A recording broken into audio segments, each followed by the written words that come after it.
반갑습니다. 캐스입니다. 자, 이 빌어먹을 코로나가 또 퍼져서 수도권 2단계 발령됐네요. 그런 관계로 또 42 센터에 관련된 일정들, 계획들은 전부 다 폐기가 됐습니다.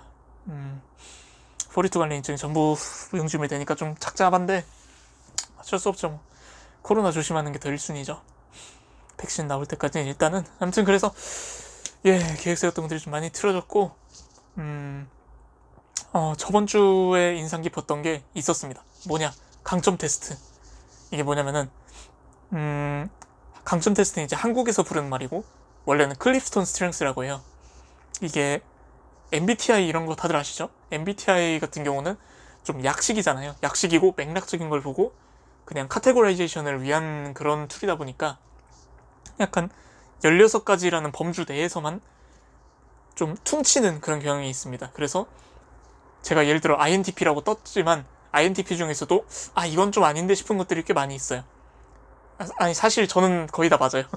근데 이제 다른 사람들을 보면은 다른 사람들은 이건 좀 아닌데 같은 부분들이 많이 있을 거예요. 그죠?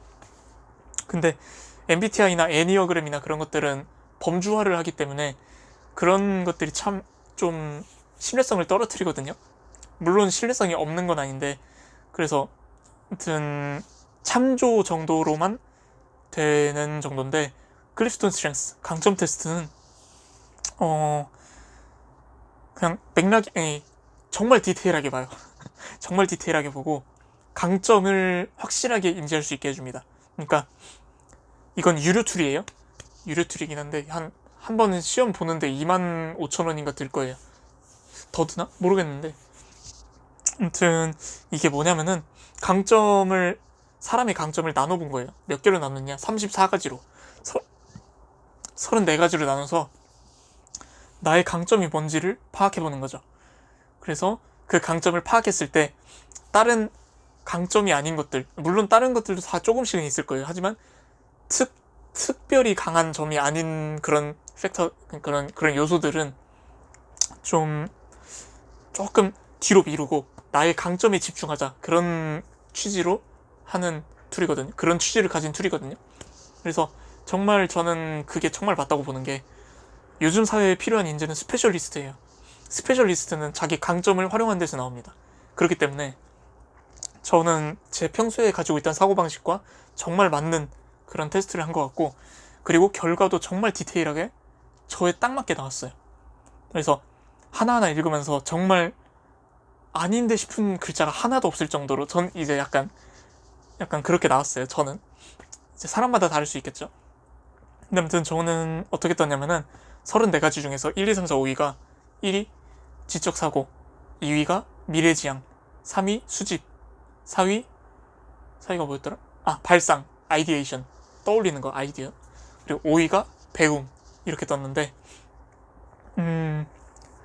정말 저 이외에도 다른 여러 지인분들하고 같이 했거든요. 한 6분 정도. 근데 그 6분이 공통적으로 하는 말이 정말 나답게 나왔다. 그리고 저도 그 사람들을 보면서 느낀 게 정말 얘네답게 나왔다. 얘네라는 좀 안 되나? 아무튼 얘네답게 나왔다. 그런 생각이 좀 들 정도로 정말 알아두면은 정말 도움이 많이 됩니다. 정말 그래서 저는 유료 툴이지만 강력하게 추천하고요. 듣기로는 대기업에선 이미 이걸 많이 활용하고 있다고 하더라고요. 맞는지 모르겠어요. 대기업 다니시는 분 있나요? 삼성이나 이런 데 다니시는 분 있으면 좀 한번 피드백 좀 부탁드리고요. 그래서 저는 나중에 스타트업을 차리게 되면은 제 회사에 들어올 인재들은 다 이거 클리프톤 스트렝스를 보게 할 겁니다. 그래서 이 사람이 가지고 있는 강점이 뭔지를 확실히 파악하고 그 사람의 강점에 알맞은 일들을 분배시킬 거예요.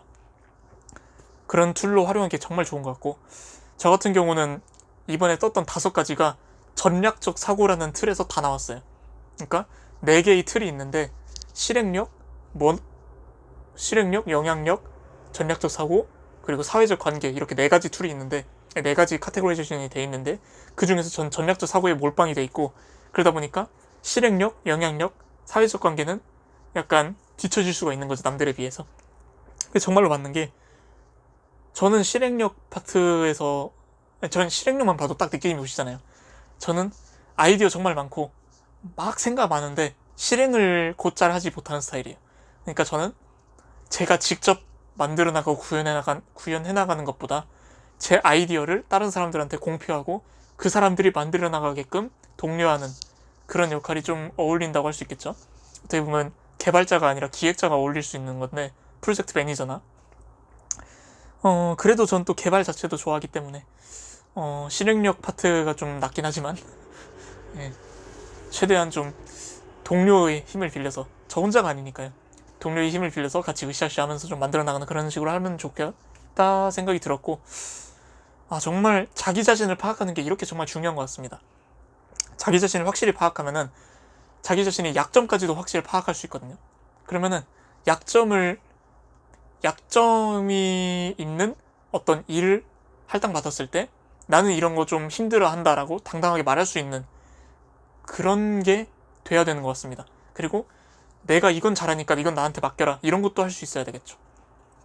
아무튼 자기 자신을 돌아보는 거에 시간을 쓰지 않는 분들이 있다면은 전 강력하게 시간을 써보시길 권장합니다.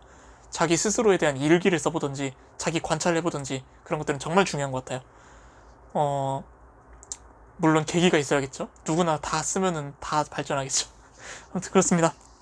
그래서 저번 주는 좀 그런 거에 대한 깨달음이 많았고, 그래서 동료분하고 좀 이런저런 자기 성찰의 시간을 좀 가져볼까 합니다, 이번 주는. 네, 그런 생각을 가지고 있고, 아무튼 재밌네요. 아무튼 전 배우는 게 정말 즐거운 것 같습니다. 이렇게 자기 자신에 대해 배우는 게. 아무튼 여러분들도 그런 시간 가졌으면 좋겠다. 여기까지 하고 마치겠습니다. 다음 주에 또 보죠.